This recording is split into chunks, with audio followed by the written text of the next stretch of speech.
NFL draft, a week and a couple of days. We're ready. I think it's great that the NFL will continue to go forward with the NFL draft. Welcome in, welcome in. Good morning. The Out of Bounds Show, ESPN 105.9 The Zone, brought to you by Mosquito Joe. Make outside fun again on your patio, deck, porch, or in your courtyard with Mosquito Joe. Stop slapping yourself in the face. Jackson.mosquitojoe.com.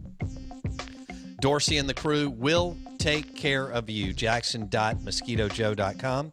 We welcome in NFL Draft Insider, WWL Radio TV New Orleans. He is Mike Detillier on the Miller Lite guest line. Mike, it's so much of this is driven by quarterbacks today, and I want to start with, today these guys can move and they can run, but they can also spin it. And for so long, we either had one or the other. A guy may come out and he could throw it, but he was as fast as a phone booth. And then other times, guys that were mobile couldn't hit the broadside of a barn. Would you describe Archie Manning as a prospect in 1972 and the fact that he was so athletic and kind of what he could bring to the table is a lot like what we see today, which was not something that we really were used to back then? Archie back then was built more for today's game than he was back when he came out. Him and I have talked about that quite a few times. We both are spokespeople for Thibodeau Regional Medical Center, so I get to spend time with him, and and he admits that. More he admits is, man, Mike, they protect you today. If you're a quarterback, they protect you like gold. Back then, that was no protection. I mean, you were like a regular guy on the field. You were taking it. And so that's the big difference. I do think we've talked about, him and I have talked about it along with, some of the other guys that I've worked with, if it's been John Forcade or Bobby. Bobby wasn't really a runner, but in that, the rules are set today where you can't touch a quarterback. Once you take off, then you got a little shot at him. But you could slide and then, you're protected. Back then, that wasn't the case at all. So Archie's game would have been much better suited for today than it was back then. Now, it suited him well because that offensive line the Saints had was bad. So he was running for his life. But people don't realize, every time I see Lil Arch, he reminds me much more of his pa. He reminds me much more of Red than he does his two uncles, in that he's a movement guy. And he's got a lot of kind of mannerisms similar to his grandpa, and that he moves around that pocket and he'll run with it. But, Archie was that sort of guy. One read downfield, if he's not open, Arch take off running with it. And his legs were sort of spindly in that, he never get a good shot at him. He was always sort of moving a little bit east and west as a runner. He wasn't a straight line guy.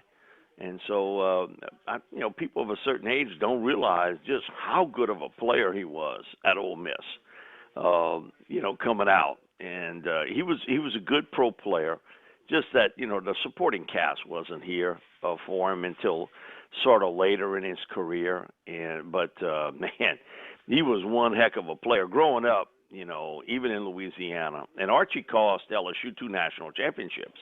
Wow. Basically. You look at those seasons, LSU takes that loss, and it's Ole Miss the loss. Once in Baton Rouge and once out, I think it's in Jackson. They got beat. I remember watching it on television. So,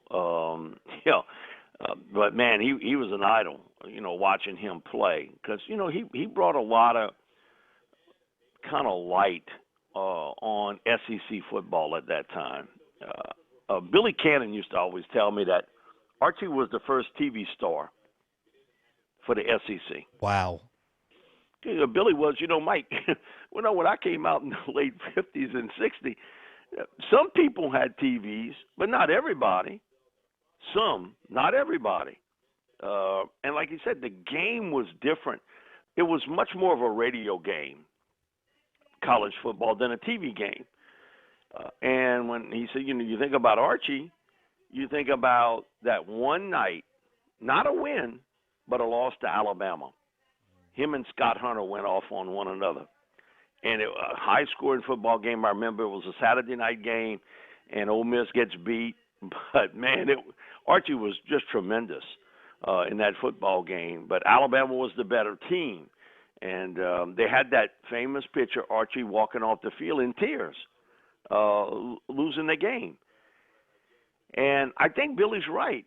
By the late 60s, now everybody's got television. Everybody's got it. And Archie and Ole Miss were center stage. Like you said, it wasn't Spurrier. Now, Cannon would always say Spurrier wants to take credit for it. but he said, come on. He said, old ball coach, he said, man, listen, he revolutionized the game in what he did at Florida. But he wasn't the first TV star for TV. Like you said, that distinction belonged to Archie. And then he said, a few years later, bang, it becomes Herschel. Right. So walk me through this, Mike. 10 years, and it becomes Herschel. During that time, Mike Detillier talking Archie Manning on the Miller Lite guest line.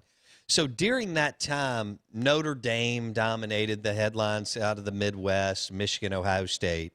Obviously, the Bear had his moment, but it was like the perfect timing, 69-70, Archie takes over. Yeah. And he's this incredible athlete, football and baseball.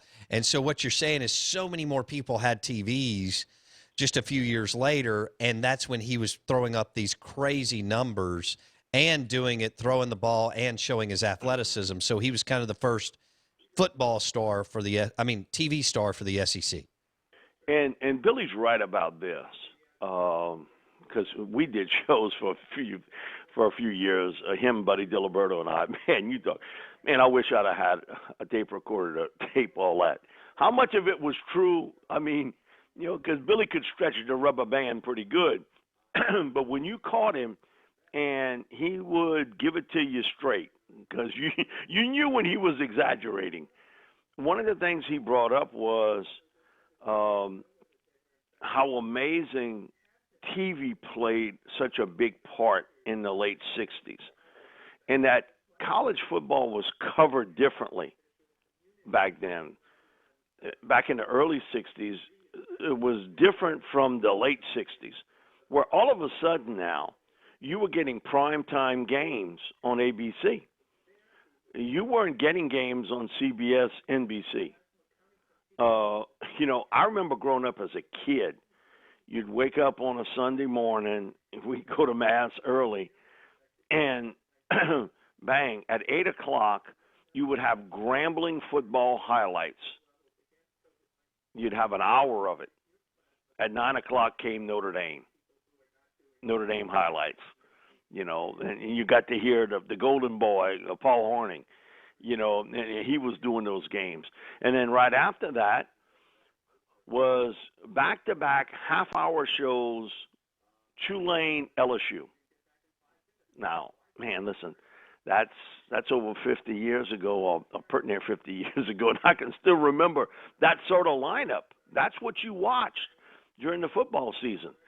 And so it gave you a glimpse of Notre Dame. It gave you the glimpse of Grambling. You saw highlights of Tulane, LSU down here. But it was totally different. And you think about Namath could have been that star, but TV wasn't throwing so much light on college football. Mm-hmm. You had one game a week. That was it. You had one game a week, and it was on ABC. ESPN, none of that wasn't even involved. Wasn't even invented yet, so to speak. And there wasn't games on CBS, NBC. ABC had control of it, and that one game weekly is what you would watch. And Billy always would bring up that he always felt that the merger really got started with Joe signing with the Jets. Mm-hmm. He said if that would have flipped, had Namath signed with the Cardinals, He said, I think the merger would have happened, but it might have been 5 years later. He said, Joe signing with the Jets gave the AFL, which he was in, he said, the first star, TV star. He said, but now it's mid-60s. Everybody's got a television. And they had made the decision to move the AFL games from ABC to NBC. And he said, now it was a totally different ball game. ABC was just kind of a jumpstart network at that point. And he said, but NBC, that was a totally different world. And he said it gave them Namath. And bang, it all, like he said, within a year it all changed. The bidding for college players got so out of hand. And the other major thing was there was an unwritten rule between the AFL and NFL. Do not sign my players and I won't sign yours. And the NFL, and of all people, the Giants, signed Pete Gogolak, who's a soccer-style kicker from Buffalo, and signed him with the Giants. At that moment in time, the AFL owners got rid of the old commissioner, and they brought in Al Davis. And Al was, I'm going to make them pay. And he went after every top player in the NFL. I could see that. And Mike Ditka told me, he said, Mike, I signed a contract with the Oakland Raiders that would have paid me 3 times the amount of money I signed with the Bears. Why wouldn't I have left? He said, I got a phone call from Paul Hornung. Why are you signing with the AFL? He said, do you see how much they're offering me? He said, Paul's comment is, hell, Mike, you got to take care of me. Tell him to sign me too. And he said, Brody and Roman Gabriel himself, I can't think of the fourth guy right now, but it was 4 of them within a week had signed future contracts to the AFL. And Mike said, you knew at that moment something was going to happen. And within 2 months, the NFL had started talks and basically cut a deal with the AFL to merge.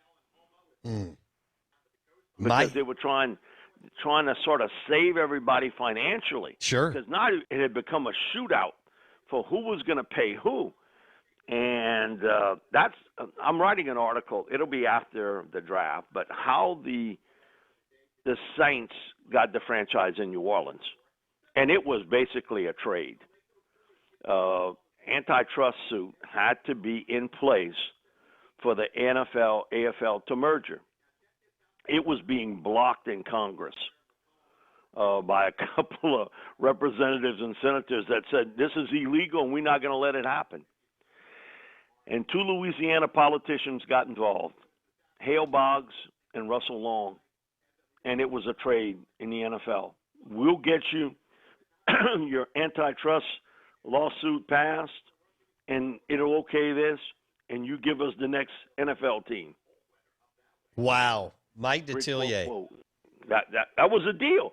Now people say, oh, that shouldn't happen. Everything should be out front. Man, listen, you ain't paying attention if you don't think deals are cut behind the scenes. Sure. And that happened. It was a crazy sort of event because it looked as though New Orleans was going to lose it. They were not going to be the next franchise. It looks as though at that moment, before the merger, the NFL would have given the next franchise to Cincinnati because of Paul Brown, the influence Paul Brown had in the NFL. And he had been fired by Art Modell, and he wanted his own team. And they thought that was a pretty good deal. Man, we could get that because at that time, Cleveland and Pittsburgh were still in the NFL. They had not made the move to the AFL yet, AFC. And they thought it would be a great rivalry to have Cincinnati, Pittsburgh, Cleveland, all sort of located pretty close and squaring off. But thank goodness, Hale Boggs, and wherever he's at listening or watching, he was the main guy, him and Dave Dixon. Dave gave me the interview a few years before he passed away, and he told me that would be no New Orleans Saints. Well, there might have been, but he said it would have been much later but it was Hale Boggs who cut that deal and basically kind of got the antitrust deal waived off and passed. They slapped it on a foreign aid bill, of all things. Slapped it on a foreign aid bill, shoved it to the president, Lyndon Johnson. He signed it, ended the deal, and then they told Rozelle, hey, listen, we got our deal done. Now you got to pay us back. And within weeks, I think within 2 weeks, November 1st, 1966, they got the Saints. And for one of the few times in the NFL history, they have a press conference to give a team to a city, no owner. No owner. No Incredible. owner. It took them 3 weeks to come up with an owner. And Dave Dixon was the guy, and like he said, it should be on my tombstone. I'm the guy that picked John Meekum when it should have been someone else. The gentleman that owned Frito-Lay, I think his name is Herman Lay. He wanted the Saints, along with the guy who owned WDSU Channel 6, the NBC station. They wanted to team up to buy the Saints franchise. And he passed on that to pick a 26-year-old owner who hadn't done jack in his life, other than he'd live off of daddy's rich money. Wow. Yeah, you're right, Mike. Herman Lay, right here. Herman Lay. Herman Lay was the guy. Potato chip manufacturing king. Yep. He had just merged with Pepsi. He owned Frito-Lay, and he had just merged his company with Pepsi. I think it's PepsiCo was the name of the company. Yeah. Back in the mid-'60s. And why they did it, and Mr. Lay told me, bottom line, you know what? We could get into every grocery store now. We had Pepsi, and we had all the potato chips. Mm-hmm. Yeah. So, hey, listen, that's just the way business was. You know, people don't get it, but that's the way it was. And he desperately wanted the football team. He had self-made man, and that sort of thing. John never did anything in his life other than spend his daddy's money. At one time, John Meekum Sr. was one of the 5 richest men in the world. And then he became one of the 5 richest independent all businessmen in the world. His daddy had an unbelievable amount of money. But, this was his way, I guess, of letting the son try to run another company, but not his. You know, hey, he's going to run the NFL team. I got to run the off deal. And so there's a lot of conspirator deals that, you know, the old man knew exactly what the son could do or couldn't do. And so we went from 67 to 87 without a winning team. And John would have moved the team to Jacksonville if it had been up to him in '84. He was ready to. He was ready to get out. I'm glad that didn't happen, Mike. Golly. He was ready to get out. He would have kept 51% of the franchise, and they'd have paid him for the 49% to go to Jacksonville and guaranteed him sellouts for 5 years. And he was ready to take it. And the governor at that time, Edwin Edwards, said, if you move it, you got one promise from me. You will never sign another oil gas deal in this state for the rest of your life. Wow. And that sounded like Edwards would tell him that too. At least that's what the gov told me he told him. And he said, John said, well, find me a buyer. And he said, Mike, I had difficulties. He said, you know, because Gov always teased me. He said, where you live at, Mike, most people, they talk poor, but they got money. You know, down here on the bayou. He said, they all got money, but they talk like they dirt poor. And he said, you know, in the city it's different. They all talk like they got money, and they all mortgaged to the hilt. And he said, I found out real quick that was accurate. And he said, all of a sudden, Tom Benson comes in. He said, Tom knew nothing about football. Zilch. He said he didn't know. Tom didn't understand the game very well, just put it that way. But he saw the potential that could make him a lot of money. And he didn't want the team to move to Jacksonville. And so he was supposed to be one of 5 owners. He became the only owner. And then the Saints all of a sudden Started winning late 80s, early 90s. Wow. He hired Jim Finks. Finks, incredible football guy. Wow. It was the biggest decision this football team, the best one they made at that point in time, until they hired Sean. Sure. I think that it was the biggest one because Jim had built the Vikings. They went to the Super Bowls, didn't win it. He built the Bears. And Mike took full credit, but really it was Jim. Jim pieced all that talent together. Him and Mike didn't get along, and so it was one of those deals. He comes here, and he got full control and a piece of the team, a small piece. I didn't realize that. Okay. Yeah, he had a small piece of the team. Okay. He got it when he signed the contract, and then 5 years later, he was Benson bought him to back sell out? the team. Okay. He asked him to sell it back to him, and Fink said sure. He was going to sell it back to him. And I know some of the kids was Dad wasn't real smart that day.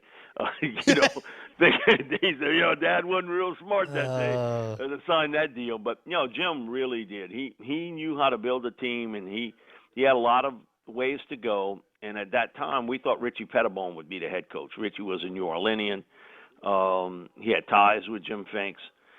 But it was something when he interviewed Jim Mora that he felt Mora was the right guy over Richie. And Jim got the job, and just look, they had a lot of success.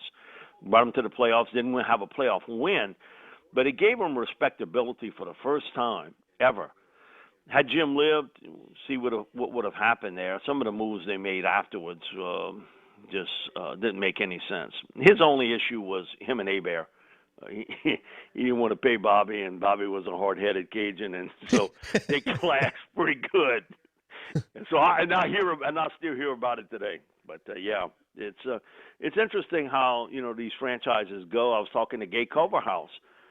Gay is the daughter of Hugh Culverhouse, and she was telling me that her dad had originally bought the Rams. He had it for 48 hours. And then all of a sudden, he finds out that, it was just a verbal agreement, nothing on paper. And the Rams owner actually sold it to Carol Rosenblum. Yeah. And he traded franchises. He sold the to Robert Irsay, and then Irsay swapped franchises with him. Wow. All right, well, we'll pick up. This was great. That was a great 20 minutes on Archie Manning and then the history behind the New Orleans Saints, who are now one of the best franchises in the NFL. Who would have known from 67 to 87? And then things started to turn around, as Mike said, with Mr. Benson, the late Mr. Benson and the late Jim Finks. Mike Detillier, at Mike Detillier on Twitter. He will be very, very active over the next week and a half, and we'll get him next Tuesday going into the NFL draft. Thanks, Mike. Be good, man. Thank you, brother. At Mike Detillier on Twitter, WWL Radio TV New Orleans. The show is brought to you by Mississippi Sports Medicine and Orthopedic Center, Mosquito Joe, and USA Pawn for all your tools, electronics, and firearms. Bar 2 at 9:30.